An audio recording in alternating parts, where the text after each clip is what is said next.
Hi friends, இன்றைக்கி video நம்ம என்ன பார்க்க போகிறோம்னா பாத்ரூம் ப்ளம்பிங் தான்.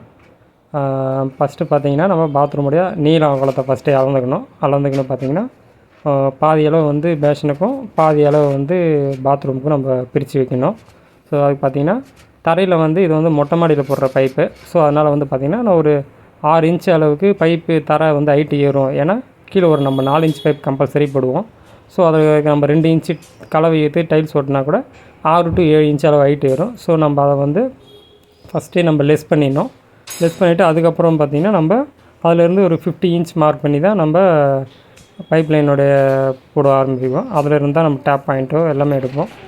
ஆல்ரெடி மார்க் பண்ணியாச்சு. ஷவருக்கும் டேப் பாயிண்ட்டும் மார்க் பண்ணியாச்சு. பார்த்திங்கன்னா கட்டிங் போட ஆரம்பிச்சிட்டோம். அது வந்து பார்த்திங்கன்னா 5 இன்ச்சு பிளேடு போட்டிருந்தோம்னா நம்மளுக்கு நல்லா ஆழமாக இருக்கும். ஸோ ஏன்னா பூசு வேலைக்கு அப்புறம் தான் நம்ம எப்போவுமே பைப் லைன் போடுறது. என்ன காரணம்னா பூசு வேலை வந்து சம்டைம்ஸ் கனம் அதிகமாக ஆயிடுச்சுன்னா நம்மளுக்கு வந்து பார்த்திங்கன்னா டேப் பாயிண்ட்ஸ் எல்லாம் உள்ளே போய்டும். நம்ம தேவையில்லாமல் எக்ஸ்டென்ஷன் நிக்கல் போடுற மாதிரி இருக்கும். ஸோ எப்போவுமே பார்த்திங்கன்னா பூசு வேலை முடிஞ்சதுக்கப்புறம் பாத்ரூம் பைப் லைன்லாம் போடுறது நல்லது.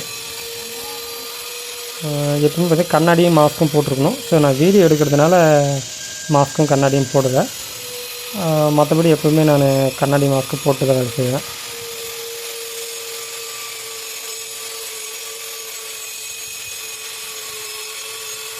அதே மாதிரி கேப்பும் தலையில் போட்டுங்க, இல்லை ஒரு கர்ச்சீஃபோ டவலோ கட்டிக்கிங்க.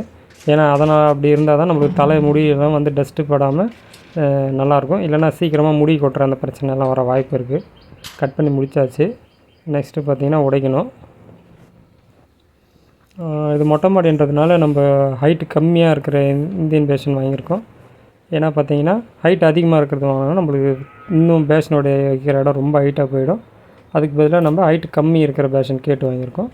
ஸோ அந்த பி ட்ராப்பில் வந்து பார்த்திங்கன்னா பேஷனோட பாட்டம் வந்து இடிக்குது. ஸோ அதனால தான் நம்ம அந்த 4 இன்ச்சு பிவிசி பைப்பை ஹீட் பண்ணி அதில் போட்டிருக்கோம், ஜாயின் பண்ணியிருக்கோம்.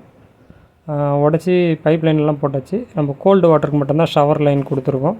ஹாட் வாட்டருக்கு வெறும் நம்ம டேப்லேயே தண்ணி பிடிச்சி குளிக்கிற மாதிரி பண்ணியிருக்கோம். ஏன்னா சம்டைம்ஸ் தெரியாமல் ஹாட் வாட்டர் ஆன் பண்ணிட்டாங்கன்னா நம்ம சுடு தண்ணி நம்ம மேலே வேறதுக்கு வாய்ப்பு இருக்குது. இது வந்து பார்த்திங்கன்னா பைப் அவுட்லெட் வெளியே போடுது. பேஷன் வச்சு முடித்தாச்சு. பார்த்திங்கன்னா ஒரு 4 இன்ச்சு லைன் போட்டிருக்கேன். குளிக்கிற தண்ணி அந்த லாஸ்ட் கார்னரில் இப்படி வெளியே போகிற மாதிரி போட்டிருக்கு. அதை 2.5 கொடுத்துருக்கு, ஒரு 9 ட்ராப் வச்சு.